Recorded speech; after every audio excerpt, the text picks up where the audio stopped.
muchos barcos WIT chiquitos en las congregaciones, ¿no? Con su organito y cantar y alabar y todos los demás, de acuerdo a los demás los WIT. En pequeño tenía que hacerlo. Son como copias y la pregunta sería si eso era necesario en una comunidad determinada. Un poco eso. Y no por Marcos Witt, él hace su labor, la obra es nosotros como iglesia. ¿Sí? Muy bien.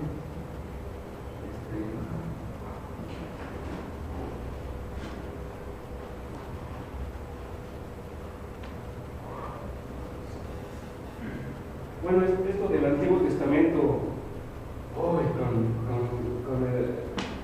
los meses anteriores, como que nos sacudió un poco, ¿no?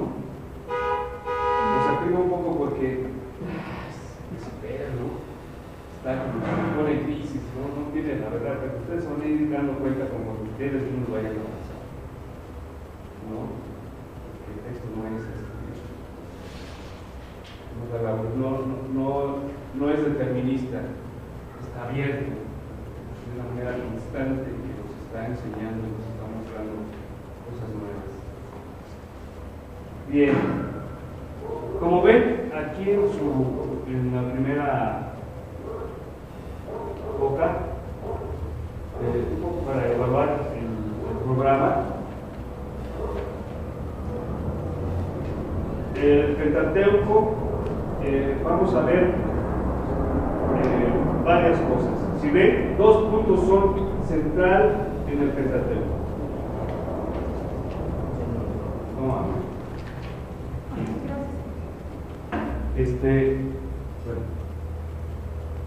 2 puntos del Pentateuco, porque para mí el Pentateuco es la base para entender todos los demás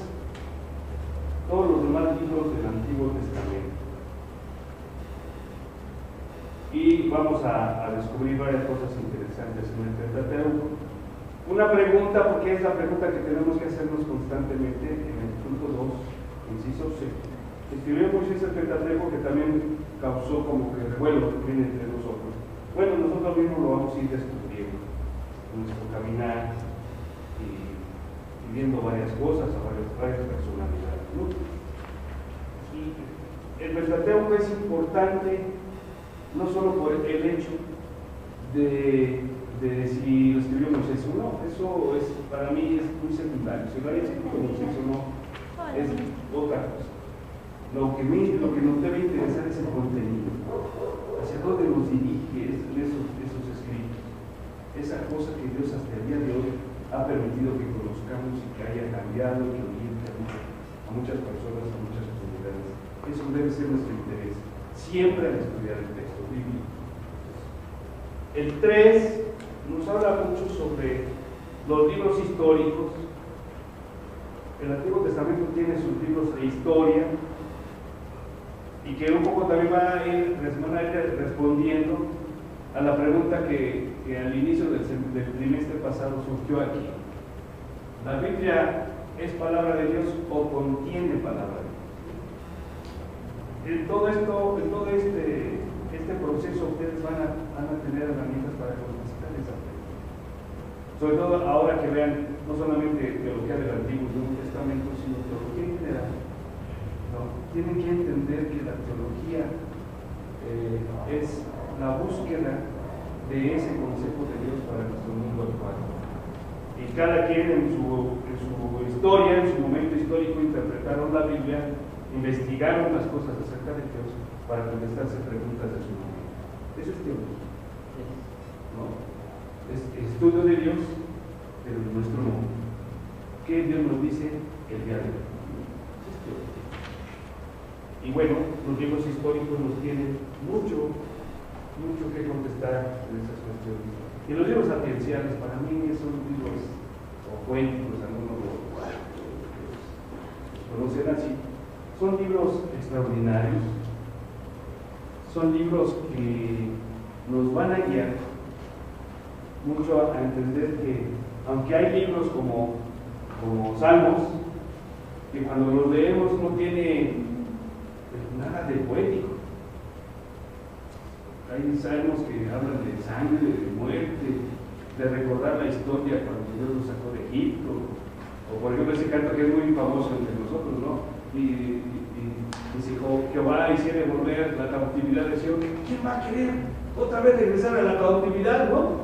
Pero los judíos sí lo hicieron, y lo hicieron en forma poética. Y a veces cuando cantamos ese corito más, nos fijamos más en el ritmo que lo que se dice. Y si Jehová hiciera volver la cautividad de Sion, ¿qué dice? Seremos, ¿qué? Sueñan, ¿qué? De risa.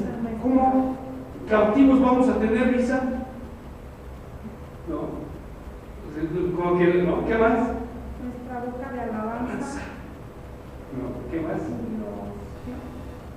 Y entonces las naciones dirán: grandes cosas ha hecho Jehová. Grandes cosas ha hecho el Señor, estaremos alegres. ¿Qué nos trae ese Salmo 126? ¿Qué nos recuerda? Tristeza. No, por una parte, pero imagínense que un pueblo diga: ay, ¿cómo no? Dios regresara a ese tipo, esos tiempos para nosotros. ¿A ti te gustaría que otra vez que Dios te pusiera a prueba como la peor crisis que has tenido? Los judíos, ¿cómo explicamos eso? Hasta lo cantamos, hermanos. ¿Cómo te explicas eso?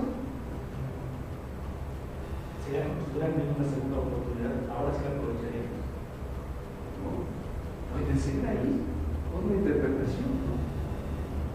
Pero tú aprovecharías: Señor, mándame otra vez esa crisis para que yo aprenda y vuelva otra vez a gozarme delante de ti.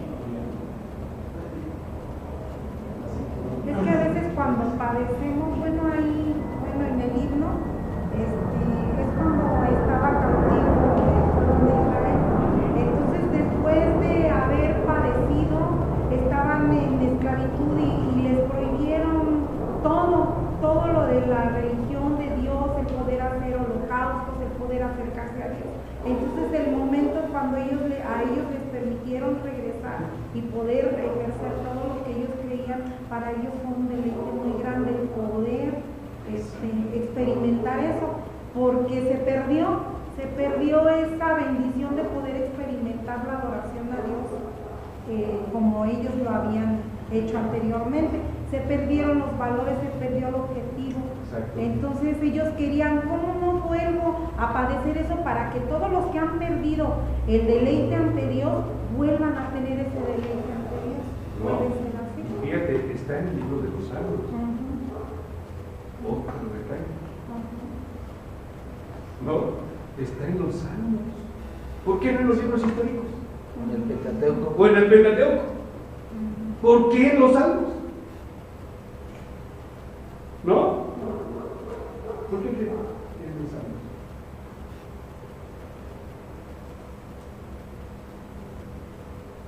Imagínense el pueblo: sí, Señor, mándanos otra vez a la esclavitud, ¿no? Porque era parte de la historia, ¿no? Hasta los salmos contaban las historias que había pasado desde Sí, los pero padres. en el libro de los Salmos. Y ahorita otra historia. Es muy interesante porque los poéticos nos enseñan eso. Cuestiones cotidianas con Dios intervino. Y por muy catastrófico que hayan sido, nos sirven para todos los libros así, para restaurarnos otra vez. Porque como el pueblo judío, somos muchos de nosotros igual. ¿No? Que andamos ahorita muy bien cuando hay ciertas cosas positivas, y cuando no, nos diluimos en nuestra fe, en nuestro compromiso, en todo, y perdemos de vista nuestra relación con Dios. ¿No es cierto? Yo creo que precisamente ahí es cuando uno aprende a depender de Dios, ya no de las fuerzas o de lo que tenemos o no tenemos, sino a depender de Dios mismo. Yo hace tiempo escribí algunas cosas y me gustó lo que escribí, pero fue durante una crisis. Claro. Y lo que escribí era algo alegre. Claro. Entonces para mí eso me ayudó mucho. Y me acuerdo, por ejemplo, donde dice: gozaos en las tribulaciones. Fantástico eso.